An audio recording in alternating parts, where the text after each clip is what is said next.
అత్యంత పటిష్టమైన రక్షణ సామర్థ్యం కలిగిన రష్యాపై ఉక్రెయిన్ ఎలా దాడి చేయగలుగుతోంది? ఉక్రెయిన్కు నాటో దేశాలు అందిస్తున్న సహాయమే ఇక్కడ కీలక భూమిక పోషిస్తుందంటే అవునని అనిపిస్తుంది. నాటో వర్సెస్ రష్యాగా యుద్ధం మారుతోంది. ఉక్రెయిన్కు నాటో దేశాల మద్దతు పరోక్షంగా అందుతోంది. నాటో జోక్యాన్ని తీవ్రంగా వ్యతిరేకిస్తున్నారు పుతిన్. తాజాగా ఉక్రెయిన్కు 1,00,000 డ్రోన్లు ఇస్తామంటూ అటు బ్రిటన్ కూడా ప్రకటించిన పరిస్థితి. మొత్తం మీద నాటో అండతో వరుస దాడులు చేస్తుంది ఉక్రెయిన్. ఇక మొన్న 41 విమానాలు పూర్తిగా నిర్వీర్యం చేయగలిగింది. నిన్న క్రిమియన్ బ్రిడ్జ్ కూడా ధ్వంసం చేయగలిగింది. డ్రోన్ల దాడితో రష్యాను ఉక్కిరి బిక్కిరి చేస్తుంది ఉక్రెయిన్. సైనిక స్థావరాలు, చమురు బావులపై వరుస దాడులు కొనసాగిస్తుంది. రష్యా జోలికొస్తే ఎంతకైనా తెగిస్తామంటూ ఇటు పుతిన్ వార్నింగ్ ఇస్తున్న పరిస్థితి కనబడుతోంది. రష్యా వైఖరిపై అమెరికా తీవ్ర ఆందోళన వ్యక్తం చేస్తుంది. అణుయుద్ధం హెచ్చరికలు సరికాదంటూ అమెరికా వాదిస్తోంది. నాటోలో మొత్తం 32 సభ్య దేశాలున్నాయి. అమెరికా, బ్రిటన్, ఫ్రాన్స్, కెనడా సహా కీలక దేశాలు ఇందులో సభ్యులుగా ఉన్నారు. తమ భూభాగంపై కుట్రలు చేస్తే నాటోను ఎదుర్కొనేందుకు కూడా వెనుకాడబోమంటూ రష్యా హెచ్చరిస్తున్న పరిస్థితి కనబడుతోంది. మొదటి నుంచి కూడా రష్యా ఇలాంటి హెచ్చరికలు దారి చేస్తుంది.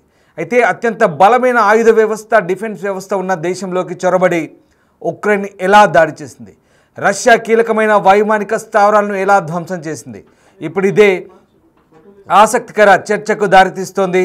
ముఖ్యంగా ఉక్రెయిన్కు బ్రిటన్ ప్రభుత్వం అయితే కీలక హామీ ఇచ్చింది. ఈ సందర్భంలో రష్యా ఉక్రెయిన్ యుద్ధంలో మొదటి నుంచి ఆర్మీ సపోర్ట్ చేస్తున్న బ్రిటన్ ఇప్పుడు ఆ మద్దతును మరింత పెంచింది. 2024 ఉక్రెయిన్కు 10,000 డ్రోన్లను సరఫరా చేసిన బ్రిటన్ తాజాగా సంఖ్యను 10 రెట్లు పెంచింది. 2026 ఆర్థిక సంవత్సరం ఏప్రిల్ నాటికి మొత్తం 1,00,000 డ్రోన్లను సరఫరా చేసేందుకు హామీ ఇచ్చినట్లు తెలుస్తోంది. ఉక్రెయిన్కు సైనిక ఆయుధ సపోర్ట్ను మరింత పెంచుతోంది. రష్యా దురాక్రమణను ఎదుర్కొనేందుకు టెక్నాలజీ పరంగా, సైన్యం పరంగా మరింత మద్దతు అవసరమని జర్మనీతో కలిసి బుధవారం బ్రజెల్స్లో నిర్వహించిన సమావేశంలో బ్రిటన్ ప్రకటించింది. 50 దేశాల ఉక్రెయిన్ డిఫెన్స్ కాంట్రాక్ట్ గ్రూప్ సమావేశంలో రక్షణ కార్యదర్శి జాన్ హీలీ ఈ ప్రకటన చేశారు. గతేడాది 10,000 డ్రోన్లను ఉక్రెయిన్కు అందించిన యూకే ఈ ఏడాది ఆ సంఖ్యను 10 రెట్లు పెంచింది. ప్రస్తుత ఆర్థిక సంవత్సరంలో 1,00,000 డ్రోన్లను సరఫరా చేస్తామని బ్రిటన్ హామీ ఇస్తోంది. ఉక్రెయిన్కు ఆయుధ సైనిక శిక్షణ కోసం రికార్డు స్థాయిలో $473 మిలియన్ డ్రోన్ ప్యాకేజీని ప్రకటించింది యూకే. ఈ ఏడాది 1,00,000 డ్రోన్లను అందించబోతోంది. సో 2026 ఆర్థిక సంవత్సరంలో లక్షలాది డ్రోన్లను పంపిణీ చేయడంతో పాటు కీలకమైన ఆర్టిలరీ గన్స్, ఫిరంగి మందుగుండు సామాగ్రిని పంపిణీ చేయబోతున్నట్లుగా బ్రిటన్ ఉక్రెయిన్కు తన మద్దతు చెబుతోంది. డ్రోన్ల డెలివరీతో పాటు ఇక ఉక్రెయిన్కు ఇప్పటికే 1,40,000 ఫిరంగి గుండ్ల రవాణా చేశామని, 2026 ఫైనాన్షియల్ ఇయర్కి ఒప్పందంలో భాగంగా మరొక 247 మిలియన్ పౌండ్లను ఖర్చు చేస్తామంటూ బ్రిటన్ చెప్తోంది. సో జూన్ 1న ఉక్రెయిన్ సక్సెస్ఫుల్గా స్పైడర్ వెబ్ ఆపరేషన్ నిర్వహించిన తర్వాత బ్రిటన్ నుంచి ఉక్రెయిన్కు మరింత మద్దతు లభించింది. ఈ ఆపరేషన్లో భాగంగా ఉక్రెయిన్ భద్రతా సేవ SBU దాదాపు 117 డ్రోన్లను రష్యన్ భూభాగంలోకి అక్రమంగా రవాణా చేసింది. 4 వైమానిక స్థావరాలను ధ్వంసం చేసింది. 41 సైనిక విమానాలను నేలమట్టం చేసింది. ఉక్రెయిన్లోని యుద్ధ భూమి నుంచి ఇక చాలా పాఠాలు నేర్చుకున్నామంటూ ఉక్రెయిన్ పౌరులను రక్షించడంలో సహాయపడేందుకు, జాతీయ భద్రతను బలోపేతం చేసేందుకు బ్రిటిష్ కంపెనీలు కొత్త డ్రోన్లను అభివృద్ధి చేసేందుకు భారీ ఎత్తున ఉక్రెయిన్కు ఆర్మీ ఆయుధ సహాయం అందిస్తున్నామని బ్రిటన్ డిఫెన్స్ సెక్రటరీ హీలీ చెప్తున్నారు. ఈ రకంగా ప్రస్తుతం ఉక్రెయిన్కు సంపూర్ణ మద్దతు చెల్లుతున్న నాటో దేశాలు ఇక ఉక్రెయిన్కు వెన్నుదన్నుగా నిలుస్తున్నాయి. నాటో కూటమి దేశాలు సృష్టించిన ఉక్రెయిన్ సంక్షోభం ప్రస్తుతానికి అక్షరాల 1196 రోజుల్లో ప్రవేశించింది. ఎప్పుడు ఎలా ముగుస్తుందో తెలియని పరిస్థితి. 3 సంవత్సరాలుగా కొనసాగుతున్న ఈ యుద్ధం ఇప్పుడు ఎలాంటి పరిస్థితులకు దారితీస్తుందో చెప్పలేని పరిస్థితి. ఆదివారం నాడు రష్యా గడ్డ మీద ఆపరేషన్ స్పైడర్ వెబ్ సాలెగూడు పేరుతో ఉక్రెయిన్ జరిపిన డ్రోన్ల దాడిలో భారీ మొత్తంలో నష్టం చేకూర్చినట్లుగా జెలెన్స్కీ ప్రకటించారు. ఒక రకంగా అది తమ విజయంగా చెప్పుకున్నారు. అయితే ఉక్రెయిన్ చర్య మీద మంగళవారం నాడు డొనాల్డ్ ట్రంప్ వైపు నుంచి ఇటు వ్లాదిమిర్ పుతిన్ నుంచి కానీ ఎలాంటి స్పందన వెలువడలేదు. కానీ ఈ సైలెన్స్ను బ్రేక్ చేస్తూ రష్యా భారీ దాడులకే తెగబడుతున్న పరిస్థితి కనబడుతుంది. నిజంగా వేల కిలోమీటర్ల దూరంలో ఉన్న సైబీరియాతో సహా రష్యా భూభాగంలోకి ఉక్రెయిన్ డ్రోన్లను ఎలా పంపింది, ఏకకాలంలో 5 వైమానిక స్థావరాల మీద ఎలా దాడి చేసిందన్నది ఇంకా బహిర్గతం కావాల్సింది. అయితే ఈ పథకాన్ని రచించేందుకు 18 నెలలు పట్టిందంటూ జెలెన్స్కీ చెప్పుకున్నప్పటికీ పశ్చిమ దేశాలని ఉమ్మడి హస్తం దీని వెనుక లేకుండా ఉక్రెయిన్కి అంత శక్తి లేదనే విషయం అర్థమవుతుంది. అంతర్గతంగా రష్యాలో కొందరు చేతులు కలిపిన కారణంగానే డ్రోన్ల రవాణా జరిగిందన్నది ప్రాథమిక సమాచారం. సో మొత్తం మీద నాటో సభ్య దేశాలు నాటోలో చేరకుండా ఉక్రెయిన్ను రష్యా ఎప్పటికప్పుడు అడ్డుకట్ట వేస్తోంది. మిగతా పశ్చిమ దేశాలను భయపెడుతున్న పరిస్థితి అయినప్పటికీ కూడా నాటో దేశాలు పరోక్షంగా సహకరిస్తున్నాయి. ప్రత్యక్షంగా యుద్ధంలో పాల్గొనబోనప్పటికీ పరోక్షంగా ఉక్రెయిన్కు సహకరిస్తూ ముందుకు నడిపిస్తున్న పరిస్థితి కనబడుతుంది. ఇక కెనడా, అలాగే నార్వే, బ్రిటన్ ఇలాంటి దేశాలు బాహటంగానే ప్రకటించేస్తూ ఇటు సైనిక ఆర్థిక మద్దతును ప్రకటిస్తూ ఉక్రెయిన్కు వెన్నుదన్నుగా నిలుస్తున్న పరిస్థితి కనబడుతుంది. సో మొత్తం మీద ఎలాంటి అంటే రష్యాతో పోలిస్తే భారీ ఆయుధ సంపత్తి లేని ఉక్రెయిన్ రష్యాను ఏ రకంగా గడగడలాడిస్తోంది, ఏ రకంగా ఎదుర్కొంటుందంటే దీనికి నాటో దేశాలే కారణంగా కనిపిస్తున్నాయి. ప్రస్తుతం నాటో దేశాల మద్దతే వెనక నుండి నడిపిస్తున్నాయనే విషయం స్పష్టమవుతుంది. రైట్, మా సీనియర్ కొలీగ్ శివ జైన్ అవుతున్నారు. శివ, ముఖ్యంగా రష్యాతో యుద్ధం విషయంలో ఇక్కడ ఉక్రెయిన్ రష్యాను ఎదుర్కొనే విషయంలో నాటో దేశాలు చాలా క్లియర్గా వెనుక ఉండి నడిపిస్తున్నాయనే వాదనకు బలం చేకూర్చేలా మొన్నటి స్పైడర్ వెబ్ డ్రోన్ అటాక్స్ చాలా తేటతెల్లమవుతున్నాయి.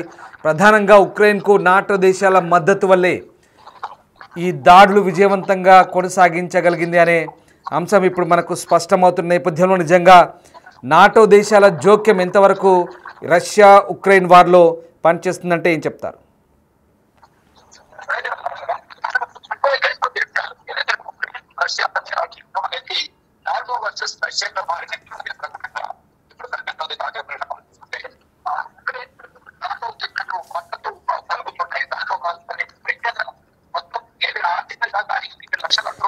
రైట్ శివ, నేను మళ్ళీ మీతో కాంటాక్ట్ అవుతాను. మీ ఆడియో కాస్త సాంకేతిక సమస్య కారణంగా ఇబ్బందికరంగా ఉంది. నేను మిమ్మల్ని మళ్ళీ కాంటాక్ట్ చేసే ప్రయత్నం చేస్తాను. ముఖ్యంగా రష్యా అలాగే ఉక్రెయిన్ వార్ నేపథ్యంలో ప్రస్తుతం నాటో దేశాల పాత్రే కీలకంగా మారుతున్న పరిస్థితి కనబడుతూ ఉంది. రష్యన్ మిలిటరీ, సైనిక, వైమానిక అలాగే డ్రోన్ల దాడిని ఎలా ఎదుర్కోవాలన్న దాని మీదే భద్రత గురించి ఇప్పుడు ఉక్రెయిన్ దృష్టి సారించింది. ఇక భూమి మీద నుంచి డ్రోన్లను ప్రయోగించి దెబ్బతీసే ఎత్తుగడల నుంచి కేంద్రీకరించలేమనే ప్రాథమికంగా కనిపిస్తుంది. తక్కువ ఎత్తు సమీపం నుంచి దాడి చేస్తే చిన్న డ్రోన్ల గురించి దృష్టి సారించలేని పరిస్థితి కనబడుతుంది. ఈ నేపథ్యంలో ఇక స్పైడర్ల ద్వారా, ముఖ్యంగా స్పైల ద్వారా, గూఢచారుల ద్వారా ఈ ఆపరేషన్ చాలా క్లియర్గా చేయగలిగింది. రష్యా మీద మరింత కఠిన వైఖరితో ముందుకెళ్ళాలి అనే అంశంపై ఉక్రెయిన్ పూర్తి స్థాయిలో సన్నద్ధమైన పరిస్థితి కనబడుతుంది. మరోవైపు అమెరికాతో సహా కొన్ని పశ్చిమ దేశాలు రష్యాపై తీవ్ర ఆంక్షలను అమలు చేస్తామంటూ సందేశాన్ని పంపుతున్న నేపథ్యంలో ఇటు నాటో ప్రధాన కార్యాలయంలో అమెరికా రక్షణ మంత్రి పీట్ హెగ్సేత్ మాట్లాడుతున్న సందర్భాన్ని ఒకసారి గుర్తు చేసుకుంటే కనుక ఫిబ్రవరిలో ఆయన చేసిన ప్రకటన మరొకసారి ఉక్రెయిన్పై దాడికి సంబంధించి రష్యా కాస్త జాగ్రత్తగా వ్యవహరించాలనే విషయాన్ని మనకి గుర్తు చేసుకున్న పరిస్థితి కనబడుతుంది. రైట్, మా కొలీగ్ శివ జైన్ అవుతున్నారు. శివ, ముఖ్యంగా నాటో దేశాల పాత్రకు సంబంధించి ఉక్రెయిన్ రష్యాపై దాడికి దిగుతున్న సందర్భంలో ఇక్కడ నాటో దేశాల పాత్ర గురించి ఏ రకంగా మనం ఆలోచించాల్సి ఉంటుంది? రైట్, ప్రధానంగా చూసుకుంటే ఏదైతే గత 3 సంవత్సరాలుగా రెండు దేశాల మధ్య అగ్ర దేశం రష్యా, మరోవైపు ఉక్రెయిన్, రెండు దేశాల మధ్య 3 సంవత్సరాలుగా యుద్ధం కొనసాగుతుంది. అయితే ఇప్పుడు ఈ యుద్ధం కాస్త నాటో వర్సెస్ రష్యాగా మారుతున్నట్లుగానే ప్రజెంట్ జరుగుతున్న యుద్ధ పరిణామాలు చూస్తుంటే అర్థమవుతుంది. ఎందుకంటే ఇటు ఉక్రెయిన్ కు నాటో దేశాలు, ప్రధానంగా ఈ నాటోలో 32 సభ్య దేశాలు ఉంటాయి. దాంట్లో అమెరికా, బ్రిటన్, ఫ్రాన్స్, కెనడా సహా కీలక దేశాలన్నీ కూడా ఈ నాటోలో ఉన్నాయి. ఈ నేపథ్యంలోనే ఉక్రెయిన్ కు లక్షల డ్రోన్లు ఈ ఆర్థిక సంవత్సరంలోనే బ్రిటన్ అందజేసే విధంగా కూడా ఒక ఒప్పందం కూడా కుదిరింది. ఈ నేపథ్యంలోనే బ్రిటన్ వెనుకుండి ఉక్రెయిన్ కు సపోర్ట్ చేస్తుంది. ఈ నేపథ్యంలో ఆంతర్యంతోనే రష్యాపై యుద్ధం చేస్తుంది అనేది కూడా ప్రధానంగా ఇప్పుడున్న తాజా పరిణామాలను బట్టి అర్థమవుతుంది. గతంలో ఏదైతే 40 విమానాలకు సంబంధించి ఏదైతే దాడి జరిగిందో, రష్యాకు సంబంధించిన విమానాలు ఏవైతే ఇటు ఉక్రెయిన్ చేసిన దాడిలో 41 విమానాలు అనేవి మొన్న దెబ్బతిన్నాయి. మరోవైపు క్రిమియన్ బ్రిడ్జ్ ధ్వంసమైంది. డ్రోన్ల దాడితో రష్యాను ఉక్కిరి చేస్తుంది ఉక్రెయిన్. ఈ నేపథ్యంలోనే ఉక్రెయిన్ దాడులను తిప్పుకొట్టేందుకు రష్యా కూడా ప్రయత్నాలు చేస్తుంది. ఇటు సైనిక స్థావరాలు కానీ చమురు పౌరులపై వరుసగా దాడులకు తెగబడుతుంది. ఇక రష్యా జోలికి వస్తే ఎంతకైనా తెగిస్తామని పుతిన్ కూడా వార్నింగ్ ఇచ్చారు. రష్యా వార్నింగ్ పై వైఖరిపై అమెరికా తీవ్ర ఆందోళన వ్యక్తం చేస్తుంది. అంటే అణుయుద్ధం హెచ్చరికలు సరికాదంటూ కూడా అమెరికా కూడా మధ్యలో జోక్యం చేసుకునే ప్రయత్నాలు చేస్తుంది. అంటే ఏదైతే అణుయుద్ధం ఒకవేళ న్యూక్లియర్ తో దాడులు చేస్తే కనుక, న్యూక్లియర్ బాంబులతో దాడులు చేస్తే తీవ్ర పరిణామాలు, తీవ్రంగా నష్టం ఉండే అవకాశం ఉంటుంది. కాబట్టి ఈ నేపథ్యంలోనే అమెరికా రష్యా వైఖరి ఏదైతుందో ఏదైతే బెదిరిస్తోంది అంటే ప్రతీకార దాడిని చాలా దారుణంగా ఉంటుంది అనేది ఉక్రెయిన్ వార్నింగ్ ఇస్తున్న నేపథ్యంలో రష్యా అధ్యక్షుడు పుతిన్ దీనికి సంబంధించి అణుయుద్ధం హెచ్చరికలు సరికాదంటూ కూడా అమెరికా సూచిస్తోంది. మొత్తం ఏదైతే నాటో దేశాలు వర్సెస్ రష్యాగా కూడా ఇప్పుడు మారుతున్న నేపథ్యంలో ఏదైతే ఆందోళన వ్యక్తం చేస్తున్న అమెరికా కూడా నాటో సభ్య దేశాలు ఒక దేశంగా 32 దేశాలు ఒక దేశంగా ఉంది. దాంట్లో బ్రిటన్ ఇప్పటికే ఉక్రెయిన్ కు సహాయం అందిస్తోంది. ఒకవైపు ఇతర దేశాల సహకారంతో ఉక్రెయిన్ ఒకటి రష్యాను ఎదుర్కోవడం అనేది చాలా దాడి చేసే అవకాశం సామర్థ్యం కానీ శక్తి సామర్థ్యాలు అనేది ఉక్రెయిన్ కు లేదు.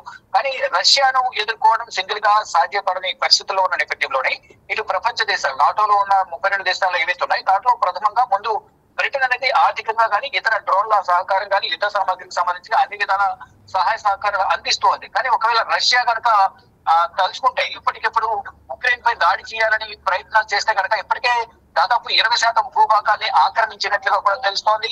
మరోవైపు ఉక్రెయిన్ సంబంధించిన అనేక మంది సైనికులు రష్యా దాడులు చనిపోయారు. మరోవైపు ఉక్రెయిన్ చేసిన దాడుల వల్ల ఇటు రష్యాకు కూడా ఆర్థికంగా కూడా చాలా నష్టం వాటిల్లింది. దాదాపు 41 విమానాలు కూడా ధ్వంసమైనట్లుగా కూడా చెప్తూ ఉన్నారు. ఇక అత్యంత ప్రతిష్ట ఏదైతే బ్రిడ్జ్ ఏదైతుందో క్రిమియన్ బ్రిడ్జ్ ఇక్కడ అంటే శివ ఇక్కడ ఉక్రెయిన్ కి నిజంగా రష్యాతో పోలిస్తే ఏమాత్రము సరిపోలేని సైనిక సామర్థ్యం, అన్ని విధాలుగా ఆర్థికంగా కానీ సైనిక పరంగా కానీ రష్యాను మించి ఉక్రెయిన్ మాత్రం లేదు. కానీ ఇక్కడ పరోక్షంగా నాటో దేశాలే వెనుక ఉండి నడిపిస్తున్నాయనే అంశం మనకు క్లియర్గా అర్థమవుతుంది. అమెరికాతో సహా నాటో దేశాలన్నీ మొదటి నుంచి కూడా ఈ యుద్ధాన్ని అసలు పెంచి పోషించాయి నాటో దేశాలంటూ వస్తున్నటువంటి వాదన నేపథ్యంలో ఇప్పుడు కూడా అంటే ఉక్రెయిన్ లాంటి చిన్న దేశాలు నిజంగా రష్యాను అంతటి భారీ దెబ్బ కొట్టడం ఇది ఊహించని పరిణామం. కేవలం రష్యాకే కాదు ప్రపంచ యుద్ధ చరిత్రలో ఇది ఒక గుణపాఠంగా మనం అనుకుంటున్నాం. ఈ నేపథ్యంలో మరి నాటో దేశాలే ఉక్రెయిన్ వెనుక ఉండి నడిపిస్తున్నాయా? దీని అంతటికీ నాటో దేశాలే కర్త కర్మ క్రియ అనుకోవచ్చా? డెఫినెట్ గా ప్రధానంగా ఇప్పుడున్న తాజా పరిణామాలు యుద్ధ వాతావరణం చూస్తున్నాయి కనుక కేవలం మీరు అన్నట్లుగా ఒక చిన్న దేశం ఉక్రెయిన్ అనేది చిన్న దేశం అది రష్యాను గడగడలాంచే పరిస్థితుల్లో ఉంది అంటే ఇతర దేశాల సపోర్ట్ లేదే ఆ విధంగా వ్యవహరించడం కానీ దాడులు చేసి 41 విమానాలు దాదాపు సంవత్సరంన్నరగా అంటే 18 నెలల క్రితం ఏదైతే ప్లాన్ చేశారో ఆ ప్లాన్ ఇంప్లిమెంట్ చేసిన ఉక్రెయిన్ ప్రధానంగా ఈ విమానాలు ఏదైతే ఉన్నాయో లోకల్ డ్రైవర్స్ తో సహకారం తీసుకుని వారి యొక్క వాహనాలలో ఏదైతే వుడెన్ ట్రక్స్ ఏవైతే ఉన్నాయో దాంట్లో డ్రోన్స్ ను అమర్చి వాటి ద్వారా విమానాలను ఫెయిల్ చేశారనేది కూడా దాడులు జరిగాయి. దానివల్ల 41 విమానాలు ధ్వంసమయ్యాయి. దాని ద్వారా దాదాపు $1.5 బిలియన్ ఆర్థిక నష్టం కూడా రష్యాకు వాటిల్లింది. ఈ నేపథ్యంలోనే దీని వెనుక ప్రధానంగా బ్రిటన్ కానీ ఇతర దేశాలు ఉన్నాయి. ఇతర దేశాల సపోర్ట్ లేదే ఉక్రెయిన్ ఈ విధంగా ఈ స్థాయిలో దాడి చేసేంత సామర్థ్యం వారికి లేదు అనేది కూడా ప్రధానంగా విశ్లేషకులు కూడా భావిస్తూ ఉన్నారు. కానీ ఇటు రష్యా మాత్రం పరిణామాలు చాలా తీవ్రంగా ఉంటాయి. మీరు ఎంత రెచ్చగొడితే అంత నష్టపోయే అవకాశం మీకే ఉంటున్నట్టు కూడా ప్రధానంగా రష్యా కూడా చెప్తోంది. కానీ ఒకవైపు ఇటు బ్రిటన్ ఎప్పటికప్పుడు ఇటు ఉక్రెయిన్ కు సహకారం అందిస్తున్నది. 2026 నాటికి డ్రోన్లను సమకూర్చడం కానీ మరోవైపు ఆర్థికంగా కూడా అనేక విధాలు ఆదుకుంటామనేది కూడా రష్యా చెప్తుంది. దానిలో భాగంగా బ్రిటన్ చెబుతోంది. దానిలో భాగంగా ఇప్పటికే మొత్తం 2024 ఏప్రిల్ నాటికి ఉక్రెయిన్ కు 1,00,000 డ్రోన్లు అందజేస్తామని ఇప్పటికే హామీ ఇచ్చింది బ్రిటన్. మరోవైపు 4.5 బిలియన్ పౌండ్ల మిలిటరీ మద్దతుతో 350 మిలియన్ పౌండ్ల డ్రోన్ ప్యాకేజీలో భాగమని కూడా పేర్కొంది. స్వతంత్రంగా ఉత్పత్తి చేసిన స్ట్రాటజిక్ డిఫెన్స్ రివ్యూ ను బ్రిటన్ ప్రభుత్వం దీని మొత్తానికి ఆమోదించి ఇదంతా కూడా యుద్ధ సామాగ్రి కానీ డ్రోన్స్ కానీ ఆర్థికంగా కానీ అన్ని విధాలు కూడా ఉక్రెయిన్ కు సహకారం అందిస్తామంటూ ఇప్పటికే బ్రిటన్ ప్రకటించింది. ఈ నేపథ్యంలోనే మా ప్రతీకార దాడి కూడా దారుణంగా ఉంటుంది, ఊహించిన విధంగా ఉంటుంది అనేది కూడా రష్యా అధ్యక్షుడు పుతిన్ చెబుతున్నారు. అంటే కేవలం ఇప్పుడు ఉక్రెయిన్ వర్సెస్ రష్యా కాస్త ఏదైతే నాటో ఏదైతుందో సభ్య దేశాలు 32 సభ్య దేశాలు ఉన్నాయో దాంట్లో కొన్ని దేశాలు ఉక్రెయిన్ కు సపోర్ట్ చేస్తున్నాయి. మరోవైపు అమెరికా కూడా కొంత ఆందోళన వ్యక్తం చేస్తుంది. ఇక్కడ అణు ఆయుధాలతో అణుయుద్ధం కనుక వస్తే కనుక ఏ విధంగా ఉండబోతుందని కూడా అందరూ కొన్ని అభ్యంతరాలు వ్యక్తం చేస్తున్నారు, ఆందోళన వ్యక్తం చేస్తున్నారు. మరోవైపు శాంతి పూర్వక ఒప్పందం అనేది శాంతియుత వాతావరణం నెలకొల్పే విధంగా కూడా అమెరికా సంప్రదింపులు మధ్యవర్తిత్వం నిర్వహిస్తున్నప్పటికీ కూడా ఎక్కడ కూడా సమస్య అనేది కొలిక్కి రావడం లేదు. ఫర్దర్ గా మళ్ళొకసారి చర్చలు జరిపే అవకాశం అయితే ప్రధానంగా కనిపిస్తుంది. కానీ ప్రజెంట్ చూసుకుంటే కనుక గత 3 సంవత్సరాలుగా జరుగుతున్న దాడులు, ఈ 2-3 రోజుల్లో జరిగిన దాడులు కూడా చాలా ఎక్కువగా ఉన్నాయి. ఈ నేపథ్యంలో ఇప్పుడు రష్యా ఉక్రెయిన్ కాస్త నాటో దేశాలు అలాగే రష్యాగా మారిన పరిస్థితులు ప్రజెంట్ కనిపిస్తూ ఉన్నాయి. కానీ శాంతియుత వాతావరణం ఎప్పుడు నెలకొంటుందని కూడా చూడాల్సింది. కానీ 2 దేశాల్లో ఉన్న ప్రజలు మాత్రం తీవ్ర ఆందోళన, భయం అయితే వ్యక్తం చేస్తున్న పరిస్థితి కనిపిస్తోంది. Right, yes, thanks for the update Shiva. So North Atlantic Treaty organisation, North Atlantic Alliance అని కూడా పిలుస్తారు. నాటోలో మొత్తం 32 సభ్య దేశాలున్నాయి. 1949లో సోవియట్ యూనియన్కు వ్యతిరేకంగా సమిష్టి భద్రత కోసం ఈ నాటోను అమెరికాతో సహా కొన్ని పశ్చిమ దేశాలు ఏర్పాటు చేసుకున్న పరిస్థితి. ముఖ్యంగా ఇప్పుడు ఆ నాటో సభ్య దేశాలన్నీ కూడా తమ ఔత్సాహిక సభ్యులుగా భావిస్తున్నటువంటి ఉక్రెయిన్కు ఇక్కడ మద్దతు తెలుపుతూ పరోక్షంగా యుద్ధాన్ని నడిపిస్తున్నాయనే వాదన కూడా వినిపిస్తుంది. ఈ నేపథ్యంలో రష్యాతో సైనిక బలం పరంగా ఏమాత్రం సమానంగా లేని ఉక్రెయిన్ ఏ రకంగా ఈ యుద్ధాన్ని ఎదుర్కొంటుందనే ప్రశ్నలు తలెత్తున్న నేపథ్యంలో వెనకాల నాటో దేశాలు దీన్నంతని కూడా నడిపిస్తున్నాయనే వాదన బలపడుతోంది. రష్యన్ మిలిటరీ వైమానిక డ్రోన్ దాడులను ఎలా ఎదుర్కొంటుందనే ఇక్కడ వాదన తలెత్తినప్పుడు ప్రస్తుతం ఇదే అంశం బలం చేకూరుస్తుంది. రష్యా మిలిటరీ బలగంతో పోలిస్తే ఉక్రెయిన్ ఏమాత్రం పోల్చడానికి లేదు. అయినప్పటికీ 3.5 సంవత్సరాలుగా అది నిలిచి ఎదురెడుతోంది. కొందరు చెప్తున్న ప్రకారం ఉక్రెయిన్ తన సమాచారం మొత్తాన్ని మైక్రోసాఫ్ట్కు తరలించింది. దాని క్లౌడ్ సేవలను ఉపయోగించుకుంటుంది. పశ్చిమ దేశాలు సమన్వయం చేసుకొని రష్యా మీద సైబర్ దాడులు కూడా జరుపుతున్నాయి. Elon Musk SpaceX company స్టార్ లింక్ను అందజేసింది. ఇది ఉక్రెయిన్ సమాచార వ్యవస్థను పటిష్టం చేసింది. ఒక్క మాటలో చెప్పాలంటే అమెరికాతో సహా నాటో దేశాలని తమ సర్వశక్తులను ఉక్రెయిన్ మీద వడ్డి అనేక విధాలుగా సహాయపడుతున్నాయి. వాటిలో ఈ ఆధునిక డ్రోన్ల ఉత్పత్తి కూడా చెప్పొచ్చు. ఇది రష్యా కంటే ఆధునికమైన వాటిని ముందుగానే రూపొందించేందుకు తోడ్పడింది. గూఢచార సమాచారం, ఆధునిక ఆయుధాల అందజేత గురించి చెప్పనవసరం లేదు. ఇక ఒక చిన్న దేశం రష్యాను ఓడించిందనే ప్రచార దాడికి దాని యొక్క సాధన చేసుకోవాలనే చూశాయి. మరోవైపున ఆర్థికంగా ఆంక్షలతో ఎలా దెబ్బతీశాయో కూడా చెప్పనవసరం లేదు. ఇంత చేసినప్పటికీ వాటన్నింటినీ రష్యా అధిగమిస్తూ ఇప్పటివరకు 5వ వంతు ఉక్రెయిన్ భూభాగాన్ని తన ఆధీనంలోకి తెచ్చుకోగలిగింది. అనేక మౌలిక వ్యవస్థలను ధ్వంసం చేయగలిగింది. ఇలా నాటో దేశాలు ఉక్రెయిన్ను నిలిపేందుకు ఎంత చేసినా అవి సఫలం కాలేకపోతున్నా, ఆయుధాలు ఇచ్చిన వాటిని వినియోగించే నైపుణ్యం కూడా ఉక్రెయిన్ మిలిటరీకి లేదని తెలుస్తోంది. అంతేకాదు అవసరమైన సంఖ్యలో సైనికుల సంఖ్య కూడా లేదు. రష్యాలో ఉన్న రక్షణ ఉత్పత్తుల మౌలిక వ్యవస్థ ఎంత ముఖ్యమైనదో రోజుకు రష్యాకు అనుకూలంగా పరిస్థితులు మారడంలో అది కూడా ముఖ్యమైన పాత్ర పోషిస్తుంది. మొత్తం మీద నాటో సభ్య దేశాలే చాలా క్లియర్గా రష్యా లాంటి బలమైన దేశాన్ని ఎదుర్కొనేందుకే వెనుక ఉండి నడిపిస్తున్నాయి. అసలు ఈ నాటో ఏర్పడిందే రష్యాకు వ్యతిరేకంగా.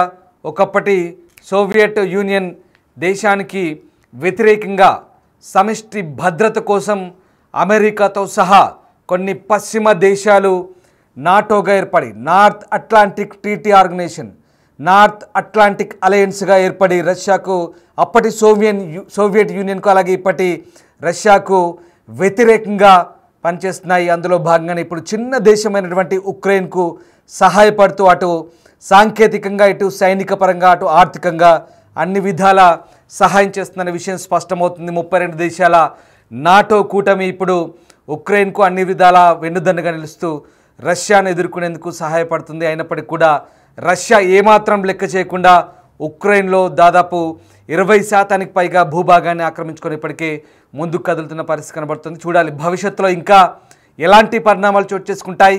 నాటో దేశాలు ప్రస్తుతం పరోక్షంగా మద్దతు ఇస్తున్నప్పటికీ రష్యా వాటన్నిటిని ఏ రకంగా ఎదుర్కొని ముందుకెళ్తుంది, ఉక్రెయిన్ రష్యాను ఏ రకంగా ఎదుర్కోగలుగుతుందని మాత్రం ఉత్కంఠ రేపుతోంది.